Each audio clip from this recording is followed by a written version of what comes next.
Quiero Buenos Aires, pienso, lo hicieron una vez más. Lo hicieron otra vez.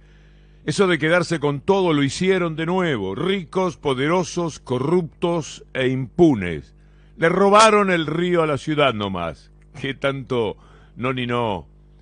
Lo que impresiona es la fe que tienen en que no pensamos mal de los que votaron. Es un halago para nosotros, para los vecinos de la ciudad de Buenos Aires. En otro país no faltarían los mal pensados que anduvieran diciendo que hay acomodos, arreglos, promesas de departamentos y todo eso. En otro país podrían decirlo. Le hacen ganar a un tipo millones, miles de millones, Irsa, Elstein, como se llame, miles de millones. Algunos se deben haber prendido del negocio, dirían en otro país, pero no. Acá hay confianza de los que votaron en los vecinos de Buenos Aires, en lo bien pensados que somos. Todos decimos que lo que pasa es que detestan el verde, o que tienen ideología de progreso, o que le gustan los edificios altos, pero corruptos, no, ni se nos ocurre. Por eso lo hicieron, y no podemos menos que alegrarnos de ser como somos. Ellos, por su lado, los que votaron el negocio, por la fascinación que tienen por los edificios altos, los edificios enormes, y nosotros, los vecinos, es que los votaríamos otra vez. Somos buenos vecinos. Esa gente nos provoca mucho orgullo.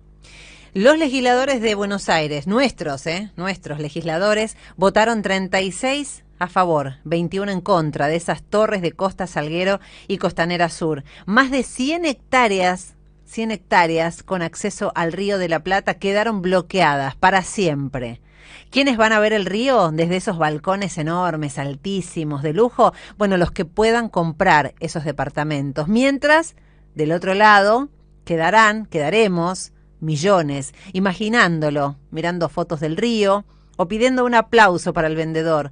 Hubo legisladores que exhibieron carteles con leyendas como «Vende zona pro Larreta, remata la costanera». No conformes con eso, también sancionaron otra ley, otra que habilita convenios urbanísticos, modifica las normas de construcción en la ciudad para que los privados puedan hacer esas construcciones, más y más torres que excedan incluso la altura, los metros permitidos por los códigos vigentes. Todo legal, señora, señor, todo legal. Clarín hizo la campaña de los 7 diputados que faltaban para hacer Venezuela, ¿se acuerda?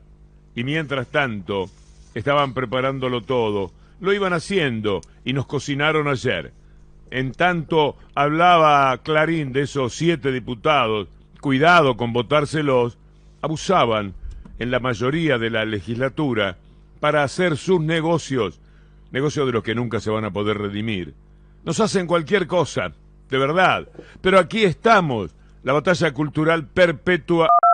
Lo hicieron otra vez. Bueno, lo hicieron una vez más.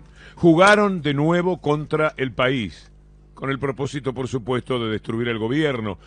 Se dan cuenta que además se llevan puesta a la democracia, pero lo intentan y lo están llevando a cabo. Dieron rienda suelta a la invención descabellada del corralito, mantuvieron en tapa el tiempo que les era necesario semejante idea a 20 años de aquel corralito, para que algunos ahorristas les creyeran y retiraran sus depósitos, 400 millones de dólares. Le pregunto al gobierno, pregunto a todo, ¿cuánto tiempo se aguanta cruzados de brazos, sin desmentidas enérgicas y críticas firmes y medidas protectoras de acuerdo a la ley? Clarín y Nación son una mafia capaz de cualquier cosa. ¿Qué parte no entiende el gobierno de la palabra mafia? ¿Qué parte no entendemos nosotros de esa palabra? ¿Cómo puede ser que otra vez, con otra mentira brutal, dañen de esa forma al país? Hablemos de números, Víctor Hugo, porque los depósitos en dólares cayeron más de 400 millones en solamente 3 días. Y esto es consecuencia directa de lo que mencionás, esos falsos rumores que lanzaron una y otra vez los medios de comunicación, que se venía, ¿se acuerdan? El corralito encubierto. Esa era la frase que utilizaban a través de los mensajes de WhatsApp y que los medios lo multiplicaron en todas sus plataformas. Lo anunciaron ahora las autoridades del Banco Central. se cayó en 400 millones de dólares, aunque aseguraron que esto es una salida ínfima, pequeña, si se habla del volumen total de los depósitos que llegan a 16.000 millones. Hay un dato que no quiero dejar por fuera. Desde el año 2003, por lo que había pasado en 2001, como decías vos, Víctor Hugo, el Banco Central implementó regulaciones. Los depósitos están protegidos, es decir, no se pueden tocar. No se pueden tocar, pero de todas maneras el daño está hecho. Hubo ahorristas que leyeron todo lo que publicaron Clarín y Nación y dijeron por algo lo están diciendo, que no tienen capacidad de análisis, que se asustan. No hay nada más astuto que entendemos ese lenguaje, pero lo hicieron otra vez. Mintieron tranquilamente y siguen tan campantes. Cuando les convino sacaron la noticia de las tapas, ¿se acuerda? Que ayer o antes de ayer preguntábamos, ¿dónde está el corralito, Clarín? ¿Dónde está el corralito, La Nación? No estaba, no había. Simplemente lo pusieron en tapa, dieron los títulos, metieron sus zócalos malditos en sus canales absolutamente obscenos. Y con eso, a unos pocos pudieron convencer. Pero ¿cuántos más podrían ser si la información entraba a lunes y martes?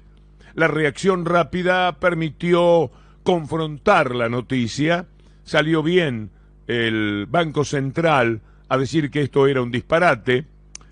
Aportamos muchísimas aclaraciones, gracias a la gente del CEPA, de cuál era la verdadera situación. Tomaron como corralito algo que había ocurrido 37 veces o 38 desde 2013 para acá, y que el propio gobierno del PRO, de Macri y de Clarín lo había hecho en 18 ocasiones. Tomaron eso, lo mintieron, lo convirtieron en algo enloquecedor, pero no tuvieron tanto tiempo porque con rapidez el Banco Central reaccionó. Igual, se fueron 400 millones de dólares. 400 millones de dólares no es tan poca plata. El procesamiento de Macri por el Ara San Juan ha determinado que aparezcan muchísimas opiniones. Yo voy a rescatar dos que me parecen importantes. Una, por el cinismo del jefe de gobierno Rodríguez Larreta, diciendo que él está convencido de la inocencia de Mauricio. ¿Y por qué? ¿De qué manera? Si él fue espiado, si su vida cambió incluso por el espionaje del que fue víctima por parte del gobierno de Mauricio Larreta.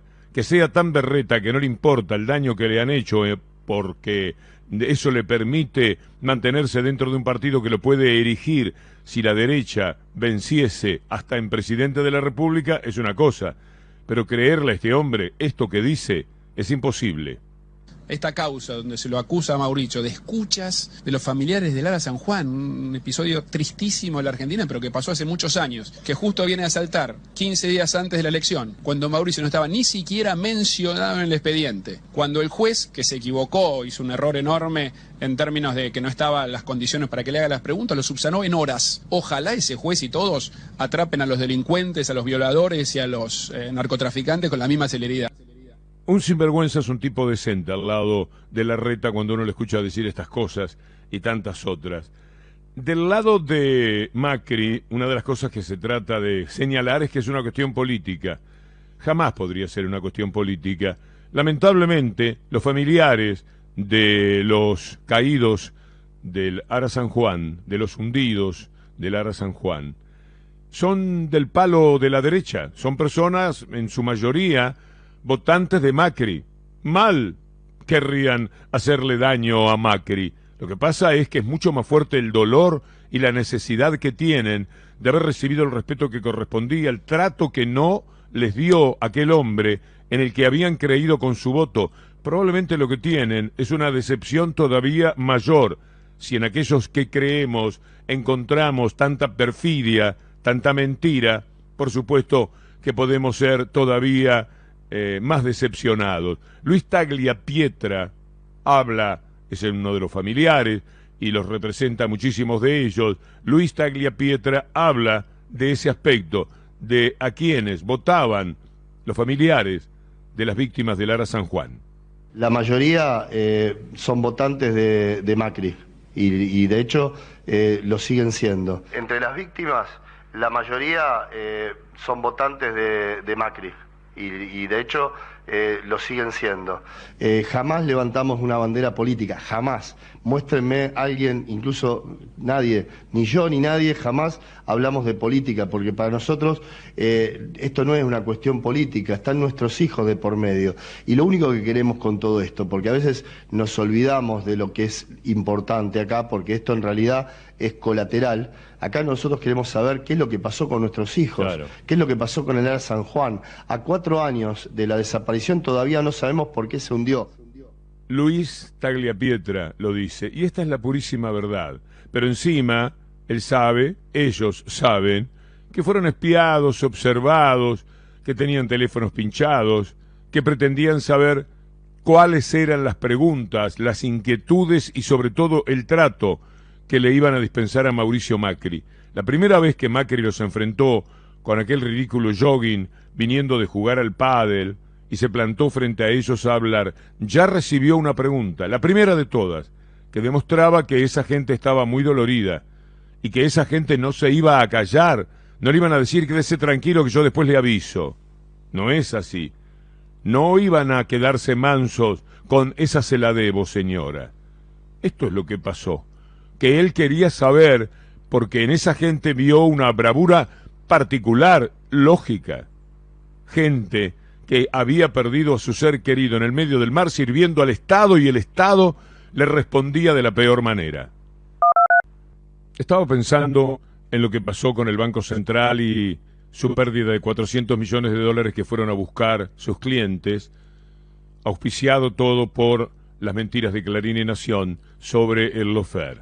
Cómo propalaron esa noticia, cómo la hicieron circular, cómo la pusieron en tapa, la desvergüenza que tuvieron cuando ya se sabía que era mentira, que el Banco Central había enérgicamente respondido y que aparecían seguramente muchos economistas, hasta del palo, diciéndole, mirá, en esto no te metas porque es una barbaridad, es una locura lo que están haciendo. Alguna vez entre ellos se tienen que hablar así, sospecho. No puede ser que todos sean cómplices y pequeños alcahuetes, adulones de ese poder y que le dicen, sí, está bien lo que hiciste. ¿Está bien qué? Si era mentira. Si no iba a pasar absolutamente nada, si se trataba de una medida que el Banco Central ha tomado decenas de veces, solamente el gobierno de Macri la adoptó en 18 ocasiones. ¿Cuál es la historia? La historia es tratar de hacerle daño al gobierno de todas las maneras. Viven perdiendo dinero con el dólar futuro, viven perdiendo sus clientes y seguramente algún dinero de ellos. Estoy hablando de los que tratan por todos los medios de llevar el dólar ilegal para arriba, porque si el dólar ilegal se va bien alto y se separa demasiado del dólar legal, pues entonces con esa brecha ellos consideran que el gobierno no tendría más remedio que llevar el dólar legal a 150 pesos. Y ahí ganarían en el dólar futuro, ganarían en todos los negocios que tienen, en lo que ustedes conocen y saben ya por entrenamiento. Pero mientras tanto, ¿acaso enojados por eso, por la victoria cotidiana del Banco Central? En el mes de noviembre le ganó 4.500 millones de dólares a quienes estaban timbeando a favor del dólar futuro, apostando a que el dólar a futuro iba a costar mucho más, pero llega cada día, llegaron los días 1, 2, 3, 4, 10, 20, 25 y 28 de noviembre, y todos los días los que habían comprado para esa jornada estaban perdiendo, y se trata de bastante dinero, 4.500 millones de pesos embolsó el Banco Central, y ellos van por el otro lado, e hicieron caer 400 millones, que no son un bulto enorme en la economía de los depósitos bancarios. Dicen que hay 16.000 millones de dólares. Bueno, 400 millones no es moco de pavo, es una cifra. Y se fue. Vamos a ver cuándo vuelve. Vamos a ver si vuelve. Es un dinero más que el país no puede manejar de una manera directa, es decir, contar con eso. Toda esta barbaridad se hizo para dañar al gobierno como si fueran chicos traviesos, y son gente grande y muy mala, son el diablo. No se le puede hacer esto a un país. O podés estar contra un gobierno, podés decir que no te gusta Alberto Fernández, que odias a Cristina Fernández de Kirchner, dale que va. Pero no podés encima arrastrar a situaciones económicas complicadas para el país porque vos hacés inventos, porque detrás de todo esto está la gente lo pasa muy mal. Lo que sucede es que a la gente que le pasa muy mal, esos ricos tan indecorosos tipo Héctor Mañeto, le quedan muy lejos. Y entonces vivimos entretenidos en nuestras cosas cotidianas y ellos siguen haciendo lo que se les antoja. A mitad de camino, entre ese poder real, inalcanzable para la gente, están los poderes políticos, está el gobierno. Pero el gobierno aclaró, dijo, contó que se perdieron 400 millones de dólares, pero no se mandan una buena conferencia de prensa, una buena salida ahí en el pupitre y con la bandera argentina detrás, para decir con qué clase de delincuentes hay que pelear todos los días. Esa es una herramienta. No la sigan desaprovechando, no sigan sacando un tuit. Hoy amanecí sorprendido por lo que dice el diario Clarín. Es mentira, muy bien. Eso está bien, pero no alcanza para nada. No alcanza para la batalla y para la pelea que hay que dar contra estos sinvergüenzas, ladrones, bandidos, todo lo que usted les quiera decir. Está bien, les cabe. Discuto con cualquier persona por qué puedo manejarme con semejantes adjetivos, tratando siempre de que en ese rubro haya una moderación que sea respetuosa no con ellos, sino con ustedes, con los oyentes. Bueno, sepa que hay 400 millones de dólares menos, que esto no le va a perjudicar al Banco Central en la medida que podría haber ocurrido si mantenían la mentira y esto duraba 4 o 5 días más. En 4 o 5 días más, los 400 millones hubieran sido miles de millones de dólares.